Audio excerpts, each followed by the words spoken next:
우리 지난주의 내용들을 한번 잠시 살펴볼까? 지난달이죠, 그렇죠? 지난주 아니지. 지난달의 내용을 살펴보면 출애굽 사건이 여러분 나오죠, 그렇죠? 출애굽의 구원 사건이 나오고 있습니다. 여러분 출애굽 구원 사건 중에 우리가 여러분 꼭 기억해야 되는 사건은 6월절, 그렇죠? 6월절 사건이죠, 이 사건은, 그렇죠? 패스오버 하는 거죠. 여러분 심판이 여러분 고센 땅에 임했을 때 여러분 어디만 피해 갔습니까? 하나님의 영이 문설주에 뭘 바른 상? 뭘 바르는데? 어린 양의 피를 바른 것입니다. 여러분 이것이 예표하는 게 뭐죠? 그냥 그 사건만을 예표하고 이야기하고 있습니까? 아닙니다, 여러분. 여러분 구약의 사건들은 예수님을 향해서 지금 계속해서 여러분 손가락을 가르치고 있죠. 여러분 계속해서 여러분 인물들을 등장시키는데, 지도자를 등장시키는데, 여러분 그들이 하는 사역들이 무엇입니까? 일반적으로 중보 사역을 합니다. 중보 사역, 그렇죠? 백성들을 대신해서 하나님께 기도하고 용서를 구하고 회복시켜달라고 여러분 간구하고, 여러분 그런 것들은 엄밀히 얘기하면 그리스도의 중보 사역을 계속해서 보여주고 있는 것입니다. 그래서 우리는 그냥 이렇구나, 이때 출애굽이 있었구나, 그냥 단순히 그렇기보다는 하나님이 여러분 하나님께서 구원의 사역들을 이루어 가시는데, 특별히 예수님을 향하여서 여러분 그 성경의 주제가 되는 핵심이 여러분 주인공이 되시는 예수님을 향하여 계속 손가락을 가리키고 있다는 사실을 우리는 계속해서 염두에 두면서 해야 됩니다. 어쨌든 출애굽의 구원, 홍해 사건도 있었고, 만나와 메추라기 사건이 있었는데, 여러분 이스라엘 백성들은 여기에 대해서 어떻게 반응했죠? 다 그냥 막 감사함으로 그냥 이제부터 감사하고 순종하는 여러분 걸음을 걸어갔습니까? 아닙니다, 여러분. 그들은 또 어떻게 합니까? 배고프다고 불평하고, 목마르다고 원망하고, 여러분 그런 모습들을 계속해서 보입니다. 그런데 하나님은 어떻게 하시죠, 그들을? 중요한 것도 그들의 연약도 있는데 하나님은 어떻게 하십니까, 그들을? 버렸습니까? 에이, 안 되겠다. 너 저기 사마리아인 이제 절로 가서 택해야겠다. 저 다른 민족 택해야겠다 이러십니까? 아닙니다. 여러분 그들을 끝까지 붙잡습니다. 왜? 하나님이 선택했기 때문에. 여러분 이래서 언약에 신실하신 하나님이 참 중요합니다. 우리에게도 은혜가 됩니다, 여러분. 우리는 늘 이걸 붙잡는 거죠, 그렇죠? 저와 여러분에게도 하나님은 신실하십니다. 당신의 자녀로 선택했기 때문에 우리의 연약 속에서도 우리를 포기하지 않는다는 것입니다. 끝까지 붙잡습니다, 여러분. 이스라엘 백성들에게 이렇게 신실하게 역사하고 계신 하나님의 모습을 우리는 살펴보고 있습니다. 그런 가운데 하나님께서는 율법을 주시죠, 율법. 여러분 기억하고 있습니까, 이 내용들을? 여러분 이 순서가 중요합니다, 여러분. 율법을 주고 나서 구원시킨 게 아닙니다. 여러분 구원하신 이후에 율법을 주었죠? 이게 무엇을 얘기하는 거예요?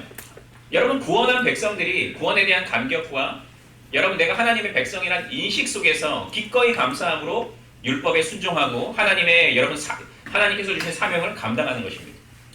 여러분 중요한 것은 하나님의 은혜가 먼저입니다. 여러분 이 사실을 꼭 기억해야 됩니다.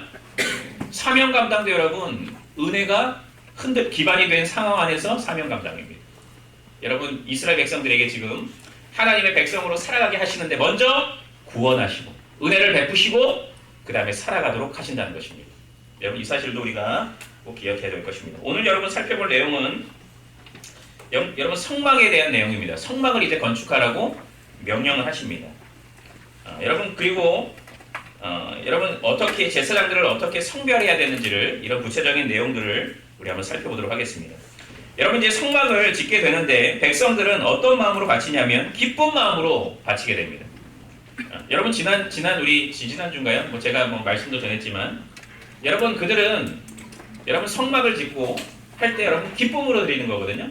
여기에서도 여러분 기쁜 마음으로 자원해서 계속 드린다고 이야기하고 있습니다. 그런데 이런 아무리 가능할 수 있게 한 백성들의 재산의 궁극적인 원천은 무엇이었는가? 여러분 출애굽기 3장 21절에 보니까 이렇게 말씀하고 있죠. 내가 애굽 사람으로 이 백성들에게 은혜를 입히게 할지라 그랬습니다. 그리고 여러분 은금과 폐물과 의복을 하나님이 그들에게 뺏어서 그들에게 주게 하십니다.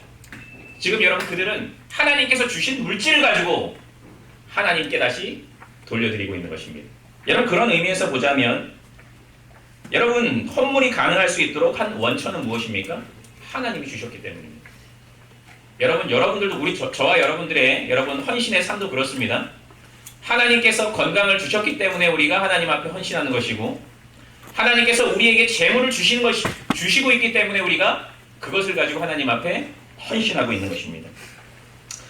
여러분, 이것이 바로 하나님 앞에 헌신할 수 있는 여러분 원천이 되는 것입니다. 우리가 SFC 사명 감당도 그렇습니다. 하나님이 은혜를 주시고 하나님이 여러분에게 학교 갈 수 있도록 여건을 주셨고 건강을 주시고 지식을 주셨기 때문에 할 수 있는 거 아니겠습니까? 그래서 여러분, 우리는 늘 사명 감당함에 있어서 이 사실을 꼭 기억해야 됩니다. 내가 하는 거 아니고 내 능력을 가지고 하는 거 아니고 하나님이 주신 능력을 가지고 한다. 이스라엘 백성들도 지금 하나님이 주신 것을 통해서 다시 하나님께 돌려드리고 있는 여러분 그런 내용들을 지금 담고 있는 것입니다. 하나님은 성막과 성막 기구들이 자신이 계시하는 양식에 따라 만들어지도록 반복적으로 명령하고 계십니다. 이렇게 만들어라 계속해서 반복적으로 말씀하고 있습니다. 그런데 보면 뒤에 히브리서 8장 1절부터 5절, 9장 11절부터 12절은 그리스도인들을 위한 이런 진술의 의의를 우리가 이해하도록 어떻게 돕고 있는가. 여러분, 이 신약의 말씀들은 그리스도께서 여러분 참 장막에서 섬기는 이, 하늘의 성소에서 하늘의 장막에서 섬기는 이로 계속 묘사하고 있거든요. 그리고 그들이 섬기는 것은 하늘에 있는 것의 모형과 그림자다 그랬습니다. 여러분, 제사장들이 여러분 섬기는 것, 이 장막에서 섬기는 것이 저 하늘에서 섬기는 것의 모형이 된다 그랬습니다. 여러분, 이것은 궁극적으로 성막은 그리스도의 사역을 예표하고 있다는 것을 보여주고 있습니다. 여러분, 성막은 그 자체로 의미도 있지만은 성막은 그리스도의 사역을 예표하고 있습니다. 이거 어떻게 알 수 있냐? 여러분, 성막 안에 보면 여러분 성전 기구들이 있습니다. 여러분, 이것들은 다 무엇을 상징하고 있냐면 예수님을 상징하고 있습니다. 여러분 예를 들자면 번제단. 여러분, 번제단에서 뭐가 일어납니까? 여러분, 그 성소에 그 성막에 들어가게 되면 바로 여러분 만나는 게 번제단이거든요. 번제단에서 뭘 하는 데가 번제단이에요? 희생 제물을 드리는 거잖아요. 그건 뭘 예표하는 걸까요? 예수 그리스도의 희생 제물 드심. 그렇죠? 그리스도를 예표하고 있습니다. 여러분, 그리고 그것을 지나면 물두멍이 나오거든요. 그건 뭐냐면 제사장들이 이제 성소에 들어가기 전에 손을 씻습니다. 깨끗하게 하려고. 여러분, 이것은 뭘 상징하냐면 우리의 죄를 씻어주시는 예수 그리스도, 우리를 쉬게 하시는 그리스도를 상징하고 있습니다. 여러분, 또한 안에 이제 성소에 들어가면 금초대를 만나게 되거든요. 이것은 여러분 금초대, 여러분 그 안에 촛대는 여러분 어두움을 어떻게 하죠? 밝힙니다. 빛으로 오신 예수님, 빛을 비추시는 예수님, 여러분 그것을 또한 예표하고 있는 것입니다. 상징하고 있는 것입니다. 여러분, 그 안에 보면 또 떡상이 있습니다. 떡상. 여러분, 이것은 뭘 상징합니까? 우리의 영원한 양식이 되시는 예수님. 그렇죠? 참떡으로 오셨다 그랬잖아요. 생명의 떡이라고 말씀하셨잖아요. 여러분, 그 안에 있는 기구들은 절대로 그냥 멋있기 위해서 하는 게 아닙니다. 그냥 장식을 하기 위함이 아닙니다. 여러분, 그 안에 또 향단이 있는데, 향단. 여러분, 이것은 성경에 보니까 우리를 위해서 중보하시는 그리스도를 상징하는 것입니다. 여러분, 그 기도가 하나님 앞에 흠양되고 올려진다고 하잖아요. 그리스도의 중보 사역. 여러분, 언약궤 있죠? 언약궤 위에 여러분, 언약궤는 여러분 대제사장이 1년에 한 번 들어가서 모든 이스라엘 백성들과 자신과 이스라엘 백성들을 위해서 희생 제물을 뿌리고 여러분 하나님 앞에 제사를 드리거든요. 이 언약궤 위에서. 여러분, 이것은 뭘 하는 것입니까? 또 대속 사역을 상징하는 것입니다. 그렇죠? 여러분, 이 성막은 그리스도를 예표하고 있는 것입니다. 그 자체 하나님의 임재를 상징하기도 하지만 여러분 그리스도의 대속 사역, 그분의 사역을 예표하고 있다는 것. 여러분, 우리는 이렇게 구약에서 이와 같이 이야기하고 또 신약에서도 이것이 여러분 또 그 장막을 의미한다고 이렇게 얘기하고 있기 때문에 우리는 얼마든지 그와 같이 믿고 고백할 수가 있는 것입니다. 여러분, 세 번째 보면 성막을 위해 제작해야 될 첫째 기구는 언약궤입니다. 언약궤의 중요성은 무엇입니까? 여러분, 언약궤는 법궤라고도 불리고, 그렇죠? 증거궤라고도 불리고, 하나님의 궤라고도 불립니다. 여러분, 그 뚜껑, 여러분 언약궤가 뭔지 알죠, 여러분?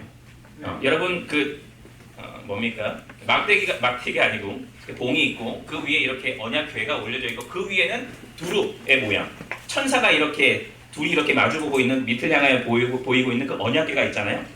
여러분, 그 뚜껑의 이름이 속죄소입니다. 속죄소. 그 뚜껑, 여러분 그 그룹이 달려있는 그 뚜껑이 여러분 속죄소거든요. 여러분 속죄소를 뭐라고 성경에서 얘기하고 있냐면 하나님이 하늘에서 내려오시는 발등상이라고 얘기하고 있습니다. 무슨 얘기입니까? 하나님이 임재하고 있다는 것입니다. 여러분 언약궤가 상징하는 것은 그래서 여러분 언약궤를 늘 성전 중심으로 이렇게 이동하면서 살아가잖아요. 여러분 성막 안에 여러분 언약궤가 있고 그것을 여러분 그들이 모여있는 물이 중간에 모여서 그들이 이동하고 이렇게 하잖아요. 여러분 하나님의 임재를 상징하고 있는 것이 우리와 함께한 하나님의 임재. 여러분 그래서 언약궤가 중요한 상징하는 것은 하나님의 임재라는 것.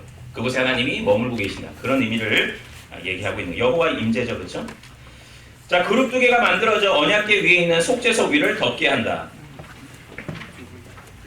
여러분 그런데 창세기 3장 24절에 보면 어떤 내용이 나옵니까?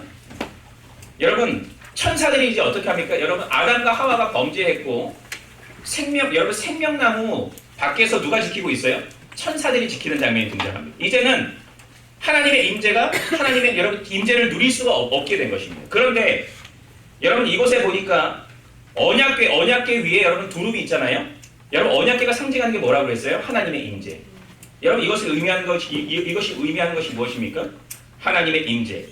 하나님께서 우리와 함께하고 계신다는 사실을 얘기하는 것입니다. 그전에는 우리가 하나님 앞에 못 가도록 천사가 막고 있었는데 이제는 그 언약궤 위에 계신 그 하나님, 여러분 그분과 이제 우리는 임재하는 삶을 살게 되었다. 그것을 의미하는 것입니다. 그래서 이것이 은혜가 되는 것입니다. 여러분 휘장은 지성소를 성소와 분리시키고 여러분 그거 알죠 여러분? 성소 안에 또 지성소가 있는 거 알고 있죠 여러분? 성소 안에 지성소가 있습니다. 지성소는 여러분 그건 언제 1년에 한 번밖에 못 들어가죠? 제가 아까 설명했는데 대제사장이 1년에 한 번 들어가는 것이 지성소입니다. 그것을 여러분 휘장이 맡고 있습니다. 그런데 예수님이 죽으실 때 어떤 사건이 벌어졌습니까? 휘장이 어떻게 됩니까? 위에서 아래로 찢어집니다. 여러분 이것은 무엇을 상징하는 것입니까? 여러분 아무나 들어갈 수 있습니까? 지성소에? 아니요. 여러분 구약에서 지성소 아무나 들어가면 어떻게 됩니까? 죽음입니다. 죽음. 그런데 여러분 휘장이 찢어졌습니다. 그러면 여러분 사람들이 안쪽을 볼 수 있습니까? 지성소 안쪽을 볼 수 있어요? 없어요? 있습니다. 여러분 이것은 인간과 하나님 사이에 막혀있던 담이 허물어졌다는 의미입니다. 그리스도의 죽음으로 말미암아 이제는 동물 제사를 통하지 않고 하나님께 직접 나아갈 수 있게 되었다는 것을 의미하는 것입니다. 여러분 이것은 중요한 의미를 담고 있습니다. 여러분 우리 제사장을 통해서 여러분 하나님께 나아갑니까? 그렇지 않죠 여러분. 우리는 예수님을 믿는 믿음 안에서 이제 그리스도와 하나님께 나아가는 거잖아요. 이미 하나님과 화해된 상황이잖아요. 그렇죠? 여러분 그것을 상징하는 것이 의미하는 것입니다. 여러분 제사장의 에봇을 보니까 제사장은 제사를 드릴 때 에봇을 입었는데 여러분 그 흉패에는 12지파를 각각 대표하는 12개의 보석이 붙여 있었습니다. 여러분 여호와 앞에 들어갈 때마다 이것은 하나님의 백성을 대표해서 제사장이 들어간다는 것을 의미하는 것입니다. 이것은 예수님의 사역을 어떤 면에서 예시하고 있습니까? 중보사역이죠. 중보사역. 그렇죠? 대표해서 여러분 제사장이 대신 나아가는 거잖아요. 그렇죠? 대제사장, 중보자 되시는 예수 그리스도를 여러분 얘기하고 있는 것입니다. 그들을 대표 대신해서 하나님께 간구하시지 않으십니까? 우리를 대신해서 하고 계시잖아요. 그렇죠? 대표. 여러분 그런 중보사역을 강조하고 있다는 것을 기억하시고 여러분 아론과 그 아들들을 제사장직에 성별해서 봉헌할 때 그들이 제사장직으로 임명될 때 여러분 여러 또 속죄제 여러분 여러 제사를 드리거든요. 희생 제사를 드리거든요. 여러분 이것은 그들이 속죄제가 필요하다는 것은 아론과 그의 아들들에 대해서 무엇을 암시하는 거예요? 여러분 제사장들에게도 희생제물이 필요하고 희생제사가 필요하다는 거 무슨 의미입니까? 그들이 완전하지 않다는 것이죠. 제사장인데 그들도 죄의 여러분 깨끗함이 필요하고 온전하지 않다는 것입니다. 그리고 그들은 어떻게 합니까? 계속해서 제사를 드리잖아요. 반복해서. 그렇죠? 제사를 드릴 때마다 여러분 나를 위해서 제사를 또 드리고 백성들을 위해서 제사를 드리고 하잖아요. 이것은 제사장의 한계를 드러내고 있습니다. 여러분 이것은 그런데 여러분 온전한 제사장이 있으시죠? 그렇죠?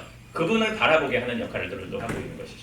불완전한데 예수님께서는 어떻게 하십니까? 단번에 드려지는 희생제물이 되셨잖아요. 친히 제사장이 되시고 단번에 드려지는 희생제물이 되셔서 이제는 더 이상 제사를 드릴 필요가 없는 여러분 예수님은 자기를 위해서 제사를 드릴 필요가 없는 분이시잖아요. 그런데 여러분 그분의 죽으심으로 말미암아 이제 더 이상 희생 제물이 계속해서 반복되는 제물이 여러분 희생 제사가 필요 없는 것을 여러분 이루시게 된 것이죠. 그래서 여러분 이것은 제사장이지만 그들은 여전히 죄인이고 제사장직 사역함에 있어서 한계가 있다는 것을 가르쳐주고 있습니다. 그러면서 온전하신 제사장이신 예수님을 바라보게 하는 그런 역할들을 하고 있습니다. 이걸 마무리하는 단락에서 하나님은 이스라엘에게 안식일을 지키라고 3번 명령하고 있죠. 이스라엘이 이렇게 해야 되는 이유는 무엇입니까? 왜 그들은 안식일을 여러분 이렇게 지켜야 됩니까? 그들은 여호와에 의해서 거룩하게 구별된 백성이기 때문에 그렇습니다. 그렇기 때문에 그들은 하나님의 명령을 쫓아서 여러분 이 안식일을 계속해서 지켜야 된다는 것입니다. 여러분 구약의 안식일, 여러분 안식일은 뭐를 여러분 무슨 날을 기념하고 있는 거죠? 뭘 기념하고 있습니까? 안식일은 구약의 안식일은 여러분 예수님 하나님께서 여러분 모든 만물을 지으시고 안식하셨다 그랬잖아요. 그래서 그 안식일이잖아요. 여러분 하나님이 피곤하셔서 안식하신 것입니까? 아닙니다. 그 창조 사역이 완전했다는 것을 의미하는 것입니다. 우리는 여러분 안식일을 지킬 때 하나님이 완전하신 창조주가 되십니다. 라는 것을 여러분 기억하고 기념하고 감사하는 날이고 또한 여러분 단지 그냥 과거에 있었던 그 사건만을 기억하는 날이 아닙니다. 이날에 또 뭘 한다고 그랬어요? 여러분들 교리 공부했던 사람 기억합니까? 여러분 안식일 때는 또 뭐를 바라봐야 된다 그랬어요? 여러분 그렇죠. 여러분 재창조죠. 재창조. 그렇죠? 재창조를 또 소망하는 것입니다. 이제 예수님 안에서 다시 새 사람이 되는 그 재창조. 죄악으로 인해서 타락했는데 예수 그리스도의 보혈의 피로 말미암아 이제 새 사람이 되는 것. 그렇죠? 새 본성을 갖게 되는 여러분 그 재창조를 이제 바라보게 소망하는 날이 바로 안식일입니다. 그래서 여러분 주님 안에서 안식하게 되는 날을 소망하는 거죠. 이제 어쨌든 여러분 안식일을 지키라고 하나님께서는 명령하셨습니다. 여러분 그 밑에 내용들을 이제 구체적으로 좀 살펴보면 간단히 넘어가겠습니다. 제사장들의 성별에는 많은 희생 제사가 뒤따랐다 그랬죠. 이것은 제사장의 여러분 불안전성을 이야기하는 거죠. 그들은 계속해서 희생 제사를 드려야 되는데 그들의 사역에 본질적으로 한계가 있었고 십자가상의 예수님의 희생 사역을 내다보게 하는 것이죠. 그렇죠? 여러분 이 사실을 기억하시고 예수님이 단번에 드린 희생 제사적 죽음은 예수님을 신뢰하는 모든 자에게 온전하고 최종적인 구원을 가져다 준다는 것을 소망하게 하는 거죠. 여러분 하늘의 왕이신 하나님 성막은 이동식 궁전으로 제시되고 있습니다. 성막은 여러분 계속 나중에는 성전을 짓게 됨으로써 그것이 고정이 되지만 여러분 성막은 지금 어떤 생활하는 가운데 이 성막이 있는 거예요? 여러분 성막은 어떨 때 여러분 성막이 있는 겁니까? 광야 시간이잖아요. 광야. 이동하면서 텐트입니다. 텐트 이거는 계속 이동하면서 하는 거예요. 이동. 그런데 여러분 여기에는 하나님께서 왕이 되신다는 것을 계속해서 묘사하고 있습니다. 언약궤는 상징적으로 하나님의 하늘 보좌가 놓이는 하나님의 발판 역할을 하고 있고 그리고 거기가 휘장으로 장식이 되어 있다고 했는데 이것은 하늘의 왕적 위엄을 나타내고 있는 것이고 여러분 그룹들이 성막을 여러분 싸고 있잖아요.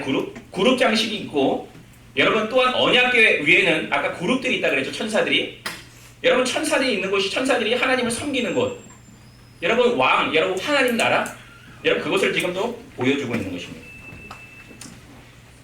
여러분 그런데 하나님을 이렇게 하늘의 왕으로 묘사하는 것은 세례 요한과 예수님이 하신 말씀 선포의 배경이 되죠.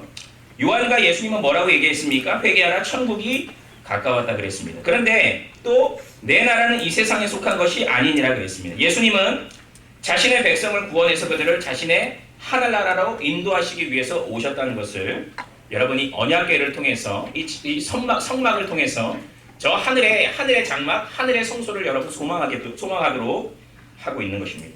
여러분 밑에 12돌과 지파는 아까 전에 얘기했던 대로 여러분 그 제사장이 12지파를 상징하는 보석을 달고 여러분 성소로 들어갔다 그랬잖아요. 여러분 그리스도께서 그런데 이것은 뭘 예표합니까? 여러분 대제사장이신 예수 그리스도께서 우리를 위해서 중보자로서의 사명을 감당하시기로 말미암아 우리도 이제 그 예수님의 의를 힘입어서 하나님의 택한 백성들은 모두 이제 하나님 나라에 저 새하늘과 새 땅에 들어가게 된다는 것을 또한 보여주고 있는 것입니다. 여러분 조금 어렵죠? 조금 이렇게 여러분 그래도 우리 또 같이 이렇게 공부하면서 이렇게 또 내용들을 알아가는 것이니까 여러분 귀를 잘 열고 우리 함께 좀 이렇게 잘 배우는 시간이 되었으면 좋겠습니다.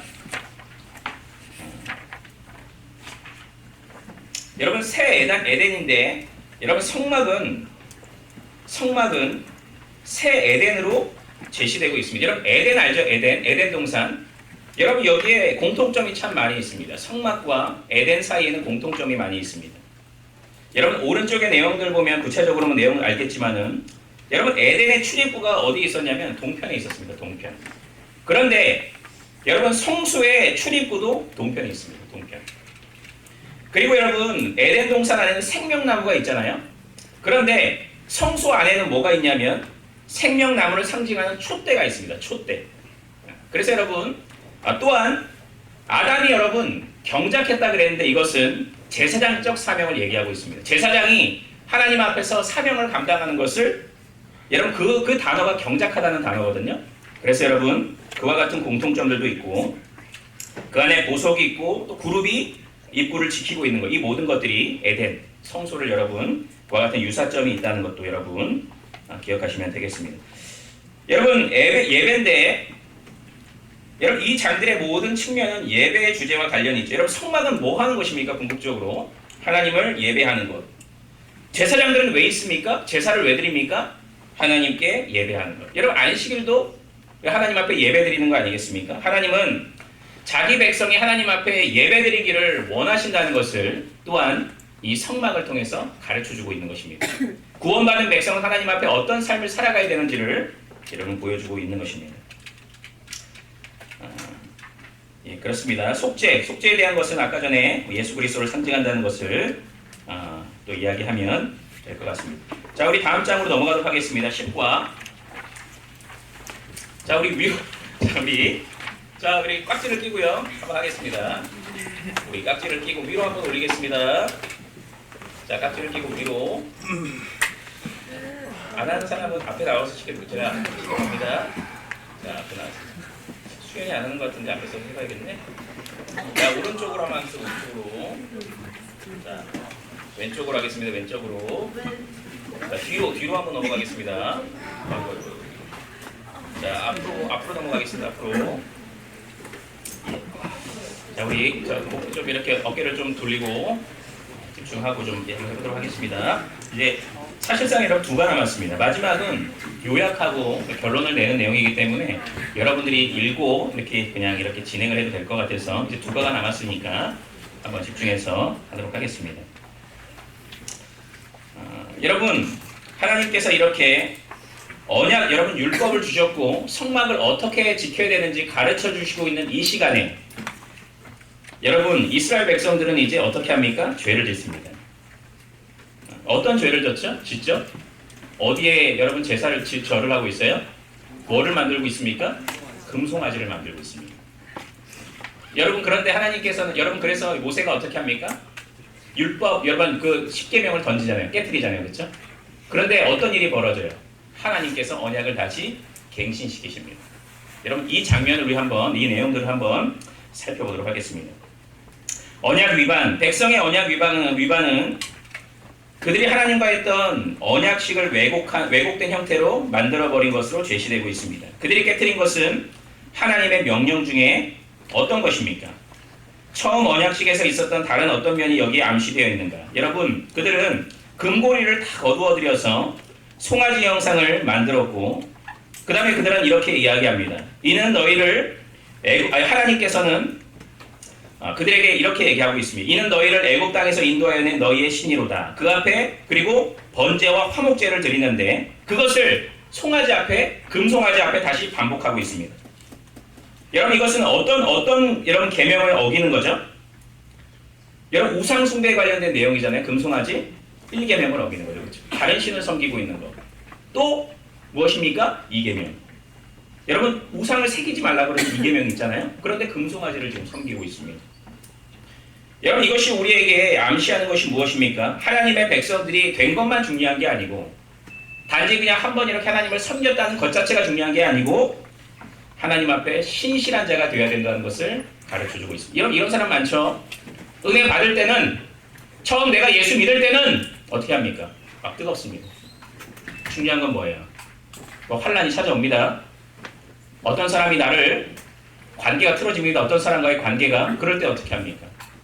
그때는 여러분 하나님 앞에 이제 불신실한 자로 살아가게 된다는 것입니다. 그래서 중요한 건 여기서 하나님 앞에 신실하게 섬기는 것이 중요하다는 것을 가르쳐주고 있습니다. 백성의 위반에 반응해서 하나님은 그들을 멸망시키고 모세와 더불어서 새롭게 시작하기로 결심하십니다. 아, 내가 이제 얘들이랑 안 되겠다. 이놈들이랑은 안 되겠어 하면서 모세야, 우리 다른 사람들과 함께 다시 시작하자. 하나님이 이렇게 하셨습니다. 그런데 모세는 하나님 앞에 중보기도를 올려드립니다. 아닙니다, 하나님. 이들을 용서해 주십시오. 차라리 저를 생명책에서 지워주십시오. 이들을 버리려고 하면. 이렇게 중보 사역을 하는 가운데 하나님이 왜 뜻을 돌이키셔야 하는지 모세가 제시하는데 두 가지가 뭐냐면 여러분 첫째는 왜 하나님이 마음을 하나님 그렇게 하시면 안 되는지 첫 번째는 하나님의 영광 때문입니다. 하나님의 영광. 여러분 뭐라고 얘기하냐면 이렇습니다. 혹시나 만약에 하나님이 이들을 멸하시면 애국 백성들이 이렇게 말할 거 아니겠습니까? 악한 의도로 당신께서 출애굽 이들을 구원하신 거 아닙니까? 이렇게 여러분 손가락질 할 거 아니겠습니까? 하면서 그러면 하나님의 영광이 훼손되는 거 아니겠습니까? 하면서 하나님의 영광을 근거로 그것을 돌이킬 것을 말씀합니다. 여러분 중보기도를 합니다. 여러분 두 번째는 무엇입니까? 그것은 언약에 신실하신 하나님을 이야기하고 있습니다. 하나님, 당신은 아브라함과 언약을 맺으셨고 이삭과 언약을 맺으셨고 야곱과 언약을 맺으신 하나님 아니십니까? 우리와 언약을 맺으셨는데 하나님 어떻게 당신께서 그 언약을 파기하실 수가 있다는 말입니다. 여러분 이와 같은 기도를 통해서 하나님의 마음은 여러분 하나님께서 여러분 그들을 다시 언약을 갱신하시는 거죠. 여러분 이것은 하나님이 변동을 부리신다는 것을 얘기하는 것은 아닙니다. 하나님이 얼마나 우리의 죄로 인해서 그들의 죄로 인해서 노했고 여러분 그 죄가 얼마나 엄중한지를 말씀하시기 위해서 그와 같은 표현을 쓴 것이지 뜻을 변개한 것은 아닙니다. 그리고 여러분 모세로 하여금 그 믿음을 발동케 하시고 이스라엘 백성들이 다시금 온전케 세우도록 하시기 위해서 하나님은 여러분 그와 같은 표현으로 여러분 그와 같은 여러분 행동으로 이렇게 하신 것이죠. 여러분 모세와 아론은 이 장에서 날카롭게 대조되죠. 모세는 계속해서 하나님 앞에 신실한 자로 여러분 이야기가 나오고 아론은 언약 백성들을 선동하고 지도자로서의 면모를 발휘하지 못하는 모습들로 이렇게 등장을 하고 있습니다. 이스라엘의 중보자로서의 역할을 신실하게 감당하는 모세의 모습을 강조하고 있는 겁니다. 그런데 그렇다면 모세 행동들은 어떤 면에서 예수님의 사역을 예시하고 있는 것입니까? 중보자로서의 신실하신 예수 그리스도. 여러분 백성들의 죄 용서를 위해서 계속해서 간구하거든요. 여러분 예수님께서 우리의 중보자가 되시고 우리를 위해서 여러분 하나님의 보좌 우편에서 중보 기도를 올려드리는 분이 예수님 아니십니까? 중보 사역을 강조하고 있는 것입니다. 언약의 중보.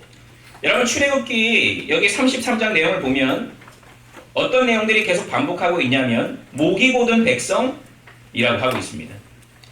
여러분 그런데 이것이 왜 문제가 됩니까?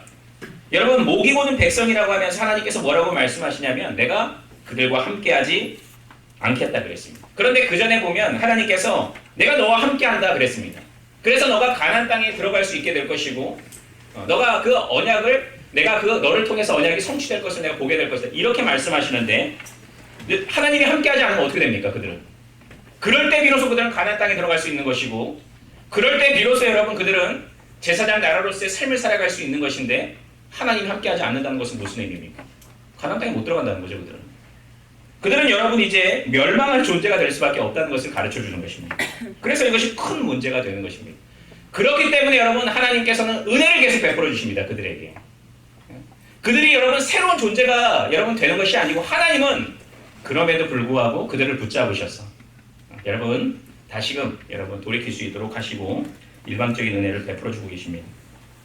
여러분 7절에 보니까 어떤 정보가 3번씩이나 반복되고 있습니까? 여러분 이것은 뭐를 얘기하냐면 금송아지 사건 이후에 장막을 진 밖에 이스라엘의 여러분 진 안에 머무는 게 아니고 진 밖에 칠 것이라는 것을 얘기하고 있거든요. 이것은 무슨 의미입니까? 여러분 아까 전에 성막이 예표하는 게 뭐라고 그랬어요? 성막이 뭘 얘기한다고 그랬습니까? 하나님의 임재. 그런데 진 밖에 성막을 친다는 것은 무슨 의미입니까? 하나님의 임재가 이곳에 없다는 거잖아요. 그렇죠? 온전한 임재가 아니라는 것입니다. 여러분 이것이 그래서 긴장 상태가 당연히 고조되는 거죠. 여러분 하나님이 성막 안에 중심 안에 있어서 늘 여러분 하나님과 임재하는 삶을 살아가야 되는 존재들이 이스라엘 백성들인데 하나님이 그것을 짐 밖으로. 그래서 이제 밖에 나가서 예배를 드려야 되는. 여러분 이것은 문제가 되는 거죠. 하나님은 물론 여러분 나중에 회복시키도록 여러분 하시지만 어쨌든 그렇습니다. 여러분 모세가 이스라엘 위에 또다시 충보를 한 이후에 하나님은 그들의 충격적인 실책에도 불구하고 그들과 함께 가시기로 동의하시고 이에 대한 반응으로 모세는 이렇게 얘기합니다. 원하건대 주의 영광을 내게 보이소서라고 기도하고 있습니다. 왜 그렇다면 모세는 하나님의 영광을 보여달라고 이렇게 요청하고 있습니까? 여러분 이것은 언약의 대표자로서 이스라엘 백성들을 위해서 간구하고 있는 것입니다. 지금 모세가 여호와께서 자기 백성들과 함께 성막 안에 거하신다는 것을 약속해달라는 간구인 것입니다. 하나님 아닙니다. 하나님 당신은 우리와 함께 성막 안에 우리와 이 진 안에서 거해 주시길 바랍니다. 그렇게 해주십시오 라고 간구하고 있는 것입니다. 그래서 이스라엘 백성들이 그 영광으로 말미암아 거룩하게 될 수 있도록 지금 그거 간구하고 있는 것입니다. 하나님 아닙니다. 당신께서 우리와 함께 하시고 있어야지 여러분 하나님 당신의 영광으로 말미암아 우리도 그 거룩한 존재로서 거듭나게 될 수 있는 거 아니겠습니까? 하면서 여러분 간구하고 있는 것입니다. 그래서 그와 같은 내용입니다. 자, 모세의 요청에 대한 반응으로 하나님은 자신의 모든 선한 것으로 모세 앞에 지나가게 하시고 자신의 이름을 여호와로 선포하실 것이라고 말씀하고 있습니다. 하나님이 여기서 자신의 이름을 선포하신 의의가 무엇입니까? 여러분 하나님께서 이렇습니다. 여호와의 이름을 내 앞에 선포하리라 하면서 자신을 어떤 존재로 계속 묘사하냐면 자비롭고 은혜롭고 인내심이 많고 신실한 분이시라는 사실을 강조하고 있습니다. 하나님께서 여러분 여호와라는 이름에 여러분 강조하는 이 신명이 강조하는 것은 무엇입니까? 언약에 신실하신 하나님입니다. 여러분 엘로힘은 창조주로서의 하나님의 권능과 능력을 상징하거든요. 그런데 여러분 여호와는 특별히 언약에 신실하신 하나님을 강조합니다. 그리고 나서도 내가 여호와의 이름을 이야기하면서 그 다음에 내가 자비롭고 은혜롭고 이것을 얘기하고 있는 것입니다. 여러분 그들은 여전히 약한데 내가 하나님께서 그분의 성품을 근거해서 일방적으로 은혜를 베풀고 있고 내가 베풀 것이다. 여러분 이것을 얘기하고 있는 것입니다. 여러분 여기서도 하나님의 은혜, 일방적인 은혜를 오히려 강조하고 있는 거죠. 그렇죠? 여러분 언약을 갱신하는 내용들이 있는데 여러분 모세가 그들이 죄를 짓고 있을 때 여러분 금송아지에 절을 하고 있을 때 돌판을 깨뜨려 버렸습니다. 여러분 그런데 34장 1절에 보니까 하나님이 모세에게 이렇게 명령하시거든요. 너는 돌판 둘을 처음 것과 같이 다듬어 만들고 내가 깨뜨린 처음 판에 있던 말들을 내가 그 판에 쓴다 그랬습니다.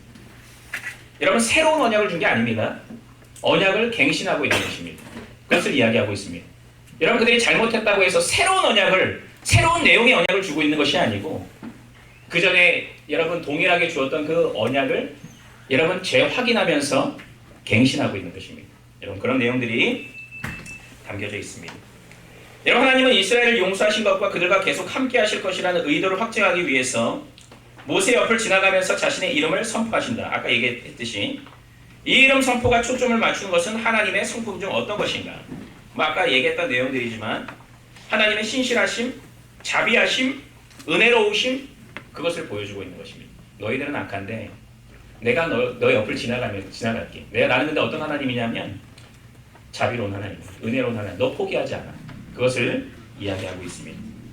여러분 이스라엘은 결국 또 뭘 얘기하는 것입니까? 이것은 하나님이 내가 너와 함께 한다고 한 것이니까 결국 가나안 땅에 들어가는 거죠. 그런데 그것은 하나님의 전적인 은혜로 말미암아 언약이 결국 성취된다는 것을 가르쳐주고 있습니다. 여러분 하나님이 다양한 명령을 되풀이함으로써 언약을 재확인하신 여러분 지금 우리 84페이지입니다. 아직까지 막 70 몇 페이지가 안 됩니다. 우리 84페이지 하고 있습니다. 하나님이 다양한 명령을 되풀이함으로써 언약을 재확인하신 이후에 모세가 하나님과 대화하기 위해서 하나님의 임재 안으로 들어갑니다. 모세 얼굴이 여러분 빛나게 되는데 바울은 모세의 얼굴을 이런 식으로 빛나게 한 것은 다름 아닌 하나님의 영광이라고 얘기하고 있습니다. 이 단락에 나타난 하나님의 영광의 의의를 고려할 때 이것은 출애굽의 이 단락에 대해 어떤 면에서 적절한 해결책으로 보는가? 여러분 이스라엘 백성들은 계속 신실하지 못했잖아요. 그렇죠? 거룩하지 않았고 그런데 그들을 거룩하게 하는 것은 무엇이라고 얘기하는 것입니까? 나다. 너가 그렇게 빛나고 거룩하게 되는 것은 바로 그들 가운데 거하시는 하나님의 영광 때문이다 라는 것을 가르쳐주고 있습니다. 그들을 거룩하게 하신 것은 하나님이심을 가르쳐주고 있는 것입니다. 여러분 밑에 내용들을 살펴보면 아까 내용들을 했기 때문에 간단히 넘어가겠습니다. 실패자들에게 베풀어지는 은혜. 이스라엘 자손은 실패했는데 여러분 하나님은 모세의 중보와 자신의 풍성한 은혜를 바탕으로 그들에게 여러분 용서를 베풀어 주시죠. 언약에 신실하신 하나님이심을 보여주고 계시는 것입니다. 여러분 그리고 하나님의 은혜롭고 자비로운 성품 때문에 그들을 포기하지 못하는 것입니다. 하나님은 여러분 포기하지 못합니다. 은혜롭고 자비로운 성품 때문에 신실하심 때문에 저와 여러분들을 포기하지 못하고 여러분 그들을 포기하지 않고 계시는 것입니다. 수건을 벗은 얼굴 하나님을 바라본다 그랬는데 여러분 모세의 얼굴은 하나님의 영광으로 인해서 밝게 빛나게 되었습니다. 그런데 바울은 여러분 이 내용을 여러분 인용하면서 언급하면서 이렇게 얘기합니다. 그리스도와 맺은 새 언약에서 보는 더 큰 영광을 얘기하고 있습니다. 물론 여러분 옛 언약 안에서의 율법을 지키고 하는 것들은 영광스러운 일이지만 거룩하게 될 수 있는 여러분 그런 모습이 되지만은 그럼에도 불구하고 여러분 그들의 마음이 완고했다고 말하고 있거든요. 여전히 여러분 수건이 그들의 마음을 이것은 덮은 것이라고 말하고 있는데 여러분 아직도 그리스도 안에서의 그 영광보다는 율법 안에서의 영광은 비교할 수 없다는 것입니다. 그리스도 안에서의 영광은 훨씬 더 빛나고 값지고 여러분 그렇다는 것을 이야기하고 있습니다. 여러분 그리스도께서 그 수건을 벗기게 될 것이고 그들은 하나님의 영광 속에서 살아가게 될 것이라는 것을 얘기하고 있습니다. 여러분 율법은 우리가 다 율법을 지킵니까? 못 지키잖아요. 여러분 율법으로 말미암아 의롭게 될 수 없잖아요. 그렇죠? 물론 여러분 그것은 하나님의 백성으로서의 면모를 여러분 갖추게 하지만 그럼에도 불구하고 여러분 의롭게 하도록 의롭게 이끌지는 못하잖아요. 그런데 그리스도로 말미암은 은혜는 우리로 하여금 의롭다 칭함을 받게 하고 여러분 거룩한 성화의 삶을 살게 하고 결국 영화의 단계까지 이르게 만들잖아요. 그러니까 여러분 당연히 신약에서의 하나님의 그리스도의 영광은 더 값지고 우리에게 더 여러분 결정적인 그런 변화를 일으킨다는 것을 가르쳐주고 있습니다. 여러분 밑에는 옆에 목이 뻣뻣한 백성은 여러분 하나님의 은혜로 회복된다는 것을 그들은 계속해서 연약한 모습들을 하지만은 하나님의 일방적인 은혜 그들을 회복시키심 그것 때문에 그들이 하나님의 백성으로 살게 되고 그런 것들을 이야기하고 있습니다. 여러분 여호와의 이름 하나님이 자신의 이름을 선포하기 위해서 모세 곁을 지나가실 때 아까 같이 그와 같은 성품을 강조하고 있습니다. 여러분 이것은 계속해서 그래서 구약의 선지자들은 이 고백을 계속하거든요. 그런데 여러분 신약 요한복음에 보니까 요한은 말씀이 육신되어 우리 가운데 거하신다고 말씀하신 다음에 우리가 그의 영광을 보니 아버지의 독생자의 영광이요 은혜와 진리가 충만하다고 했습니다. 여러분 아까 그 내용을 마치 인용하듯이 하고 있는 것입니다. 아까 영광을 얘기했죠. 하나님의 영광을 얘기했고 여러분 그 밑에 아까 보니까 하나님의 성품을 얘기하고 있잖아요. 여러분 예수님이 바로 그와 같은 분이 되신다는 사실을 가르쳐주고 있습니다. 여러분 하나님의 영광을 이야기하고 있고 그리고 예수님의 인격이 어떤 분이신지를 가르쳐주고 있는 것입니다. 여러분 우상 숭배입니다. 그들은 여러분 우상 숭배를 계속해서 여러분 저질렀죠. 그런데 여러분 바울은 이 금송아지 사건을 신약에서 인용하면서 그들과 같은 우상 숭배자가 되지 않을 것을 계속해서 말하고 있습니다. 그런데 여러분 단지 바울이 더 여러분 나아간 것은 그냥 여러분 보여지는 우상을 새긴 것만 중요한 게 아니고 마음속에 여러분 하나님보다 더 값진 것을 두고 있다면 그것은 우상이라고 얘기하고 있습니다. 여러분 우리도 언제든지 우상 숭배를 할 수 있습니다.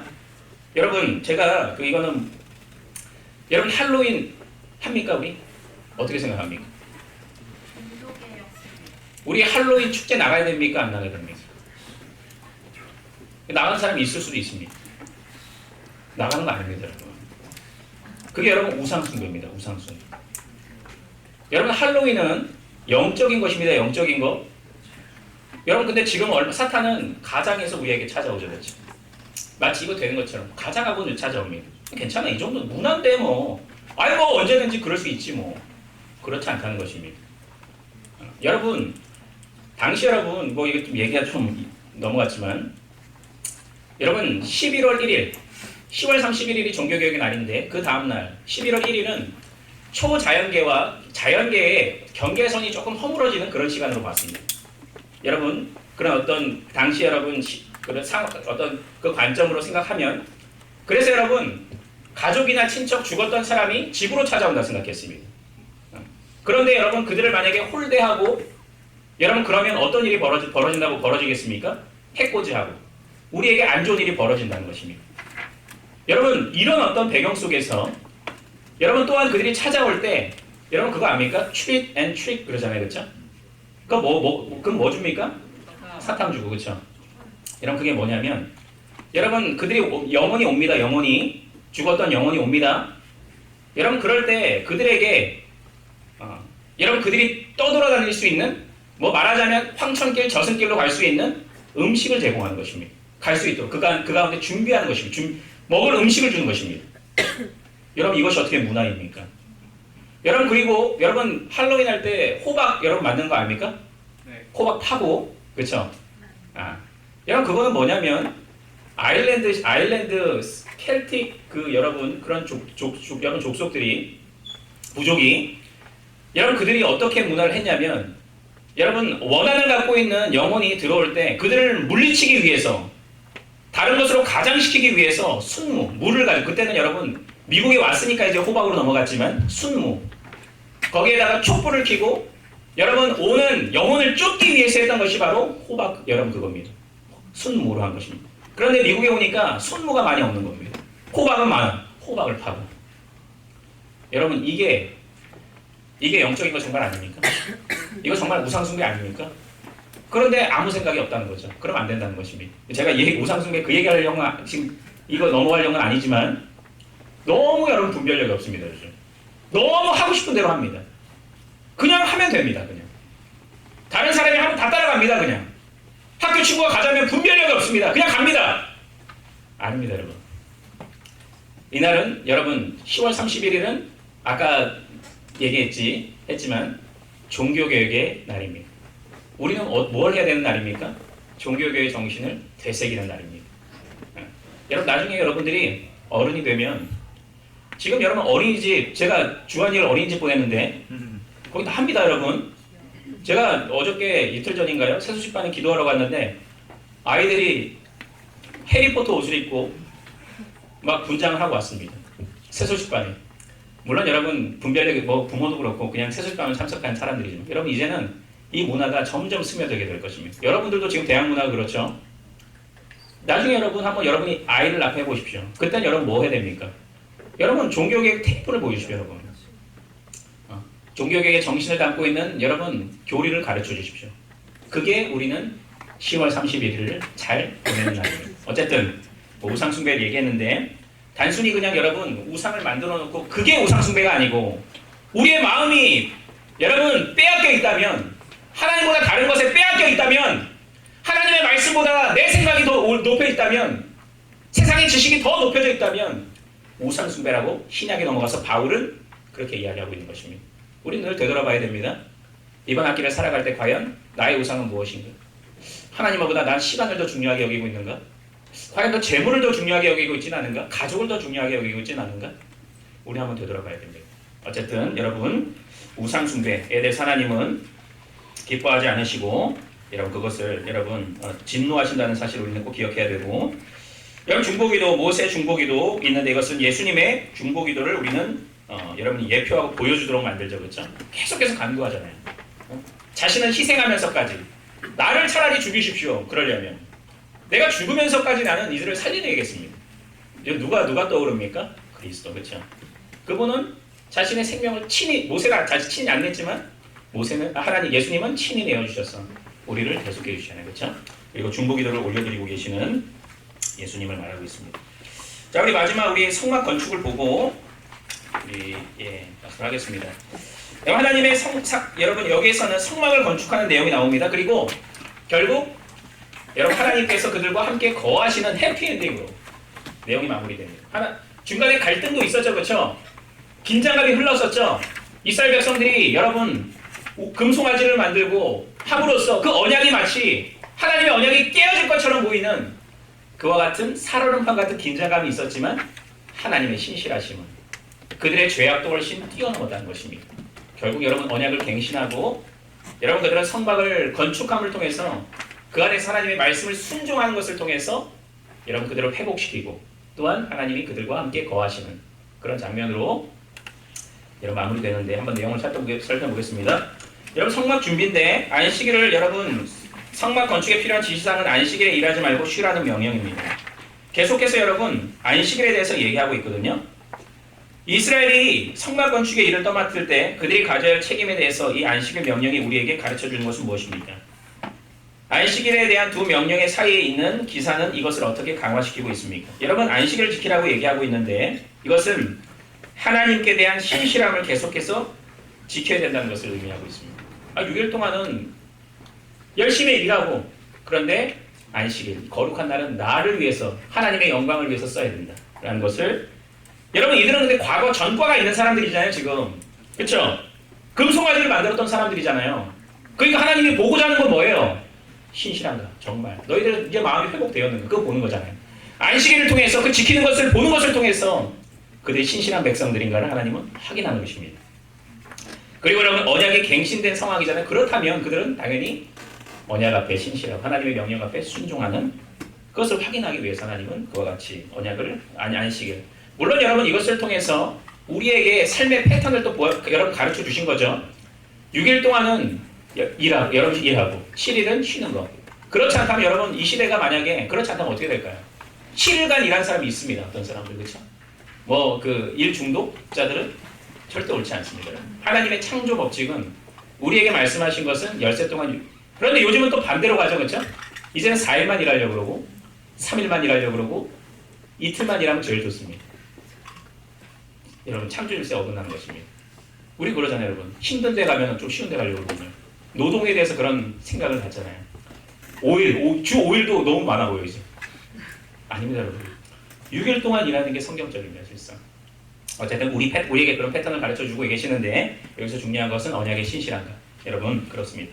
백성은 성막 건축을 위해 바치라는 모세의 요청에 여러분 참 이게 은혜로운 말씀인데 어떤 여러분 그들의 계속해서 공통적으로 반복되는 단어가 있습니다. 자원하여 그리고 마음이 감동돼요. 교역자가 질책해서가 아닙니다. 회개가 째려봐서가 아닙니다. 아니죠. 마음이 감동됐다 그랬습니다. 마음이 원하여 그랬습니다. 여러분 이것이 바로 우리가 회복돼야 되는 마음의 자세입니다. 여러분 우리 캠퍼스 모임을 하고 있죠. 그렇죠? 하고 있습니까? 네. 여러분 어떤 마음으로 해야 된다고? 마음이 감동돼요. 자원하여. 또 마음이 원하여. 여러분 한번 이제 많이 이제 흘러갔는데 며칠 이제 많이 안 남았습니다. 여러분 한번 좀 우리 한번 생각해 봅시다. 과연 우리의 하나님 앞에서 SFC 운동원으로서의 삶은 과연 어떠한지. 내가 학업에 충실하는 부분에 있어서는 어떠한지. 하루하루 하나님 앞에 삶의 예배를 드리는 영역에서 어떠한지. 내가 하나님 앞에 봉사하는 생활의 영역에서는 또한 어떠한지. 헌금 생활하는 영역에서는 어떠한지. 특별히 순회헌신 예배와 우리 캠퍼스 전도를 하고 위드데이에 참석하고 하는 그런 영역 안에서 우리의 마음은 어떠한지. 여러분 그런데 그들은 감사하게도 자원했습니다. 마음이 감동되었습니다. 마음이 원하였습니다. 그래서 모세가 나중에 어떻게 얘기합니까? 그만 가져와. 너무 많다. 아 이거 너무 많아. 이거 어떻게 다 써 이거를. 여러분 우리의 자원하는 마음이 이래야 되지 않겠습니까? 우리의 헌신의 깊이가 이래야 되지 않아요? 너무 우리가 막 헌신해서 이와 같은 마음으로. 근데 아까 제가 뭐 늘 얘기하지만 그것을 회복하는 길은 예배 생활과 말씀 생활밖에 없다는 거. 그래서 여러분 내가 아직까지 캠퍼스 이제 우리 학기가 많이 지났는데 아직도 그런 마음이 없습니까? 그럼 여러분 너무 자책하거나 포기하지 말고 어떻게 됩니까? 내 생활이 여러분 그리스도인답지 못합니까? 뭐 어떻게 됩니까? 하나님 주시는 은혜를 기대하면서 말씀의 자리로 가는 겁니다.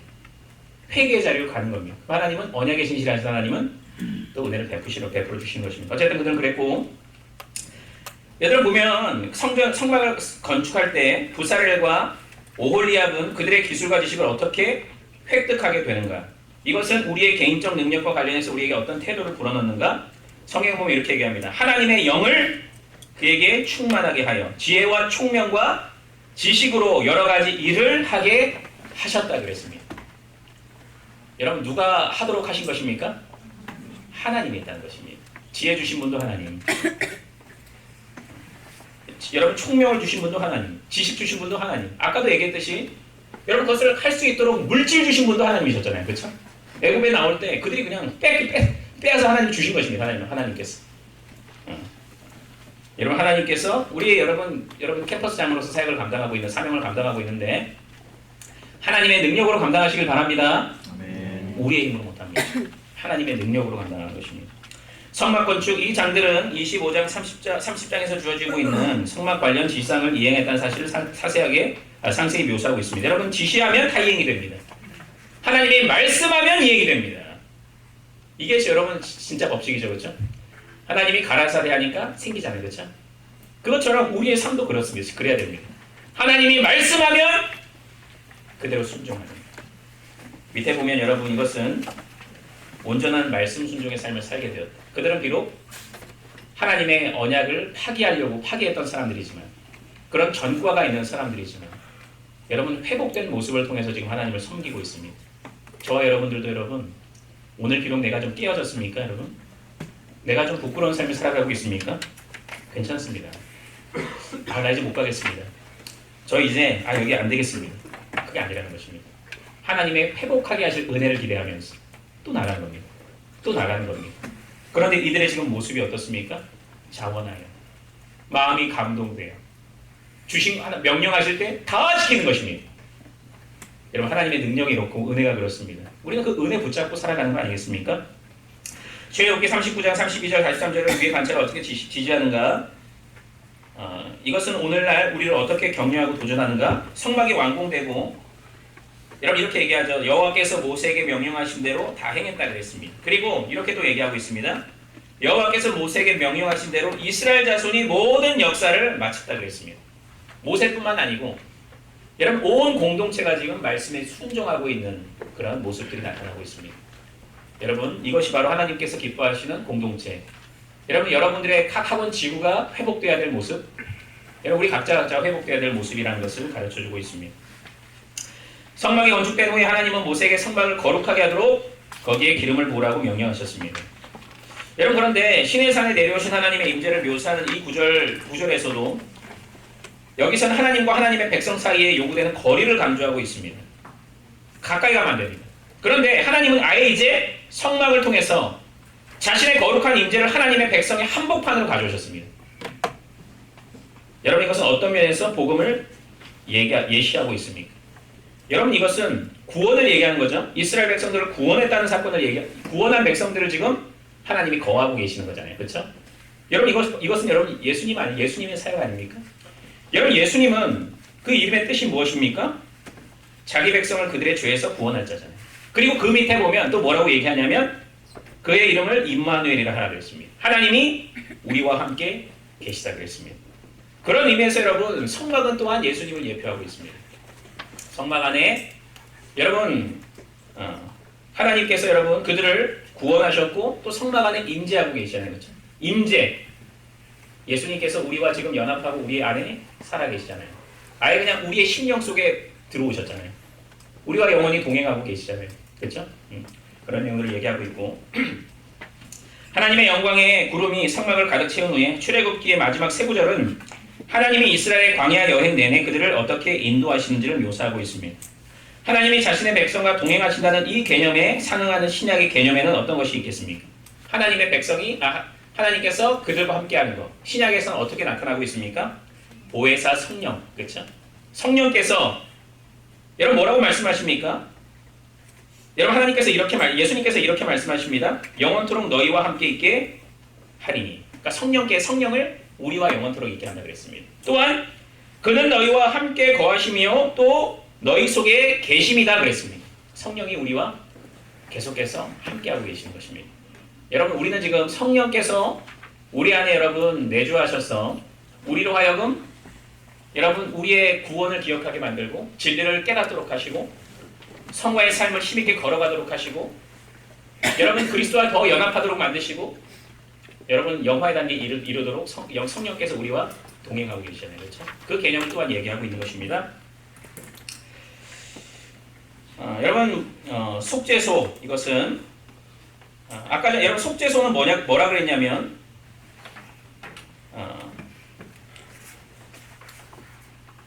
여러분 속죄소는 아까 언약궤를 덮는 뚜껑이라고 얘기했죠, 그렇죠? 여러분 거기에다가 피를 뿌려서 죄가 그 백성들의 죄가 용서된다 그랬거든요. 이게 뭡니까? 아까 전에 제가 이것은 여러분 언약궤는 그리스도를 예표하고 그리스도를 상징하는 모습이라고 했는데 언약궤도 아까 제가 얘기했었는데 그 위에 여러분 피가 뿌려집니다. 그리고 이스라엘 백성들의 죄가 사해집니다. 대속사역을 여러분 예표하고 이야기하고 있는 거죠. 그래서 우리와 함께 하신 하나님 이것은 아까 그리스도 우리와 구원하셨고 임마누엘 그것을 얘기했습니다.